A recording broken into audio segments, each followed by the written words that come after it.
So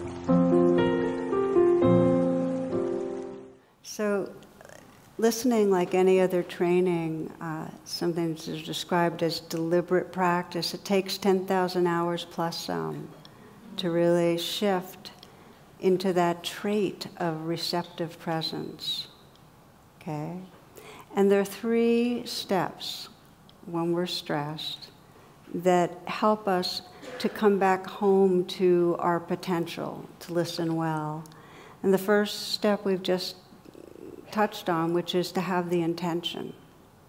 It makes a really big difference to enter into an engagement with a conscious intention to be present, to listen. The second is the capacity when you're engaged for an inner listening, so that you're noticing what's going on inside that might be stopping you, when you're noticing the interference or reactivity. Because if you try to ignore it, you just won't be there for the other person. So the first thing's intention, the second is a kind of inner scanning and listening, and the third is then opening that receptive presence to another, so that you have what St. Benedict calls the ears of the heart, that you're really listening with an awake heart to who's here. So I'll give you an example of this process, so you can practice it more with those in your life.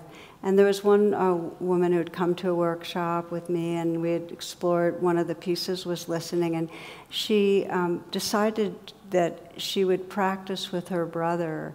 The family would get together once a year, extended family, on a vacation, and her brother was a professor of economics. He had done so for decades, and she found him very self-absorbed, kind of dominated conversations, very opinionated, and she got really, she dreaded it. She dreaded the time of, she usually tried to find any excuse to leave the conversations. So she figured, okay, we're going to be together for a week, good time to practice. And so that she went with the intention, and at first it was very, very difficult. She described how difficult it was.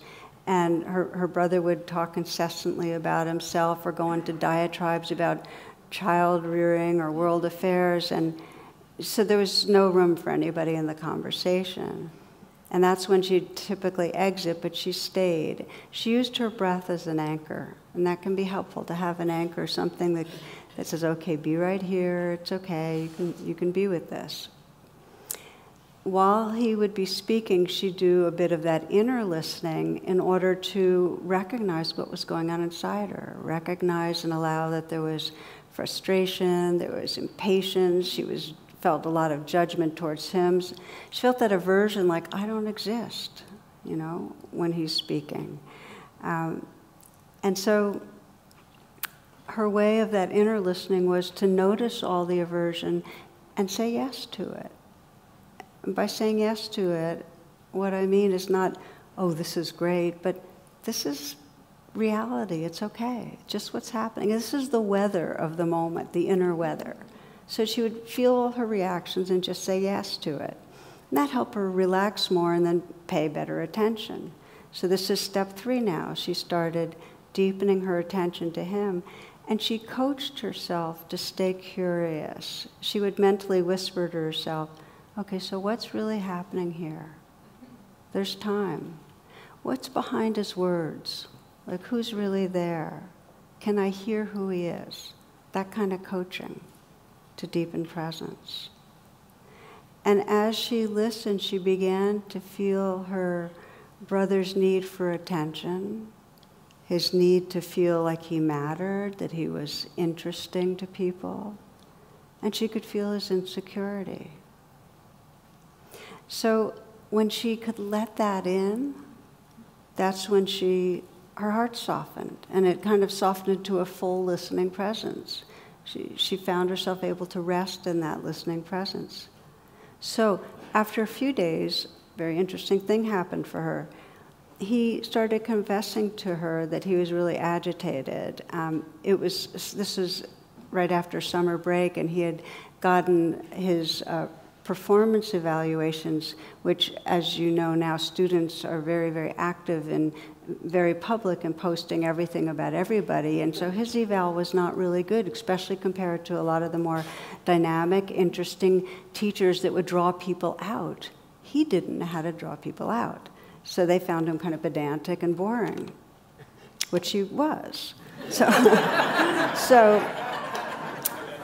So he's telling her this, and he's talking about it, and then at one point he said something she didn't expect. He said, "I'm not the person I want to be," and his eyes were wet. And I said, "Well, who do you want to be?" And his response is, "Someone who can connect and engage and interest these young people. You know, the world's a wreck, and they need to understand what's going on and be able to be part of what's going to change our systems around." So they started talking, and she asked him what got in the way, and started asking him about listening, whether he what he did to bring them out, and he had just never flipped it. It was all about that, and not about this. So it was like this light bulb went up in his. So the day that they left, they parted. He had a whole lot of gratitude. He said, how much he needed her. He said, "You've been just so here for me, and you've reconnected me with my purpose." Now, what she had done was non-judgmental listening, and what she had done was give him a space so he could unfold through his habitual patterns and then start speaking from a deeper and more real place. And one of the ways that I love to think about this is a metaphor of that our life and spirit's it's like a fountain that when we haven't been listened to, it gets clogged with the unprocessed hurts and fears. And the more we push away our painful feelings, the more they impede that flowing aliveness. So when somebody starts to listen to us, this is what's so beautiful. The debris starts to dissolve and the fountain can start flowing. When we listen to each other, we allow the other person to come from a deeper place and speak from more authenticity. When we don't listen, all we end up giving each other is the shallows. Do you know what I mean? So she made space for his fountain to start flowing. And he started off, in his habitual way, and it was really hard to endure. But she stayed. Thich Nhat Hanh, wonderful Zen master, teacher, says deep listening is the kind of listening that can help relieve the suffering of another person.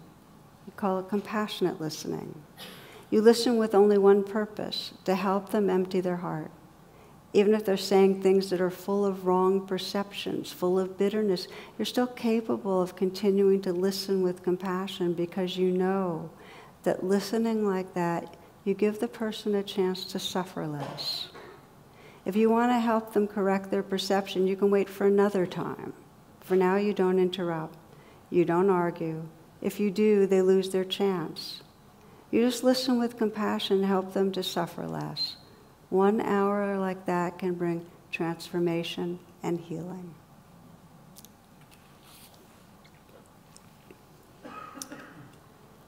So one of the deep motivations in listening is to understand, to connect, and also to give a space for another person that's truly a healing space.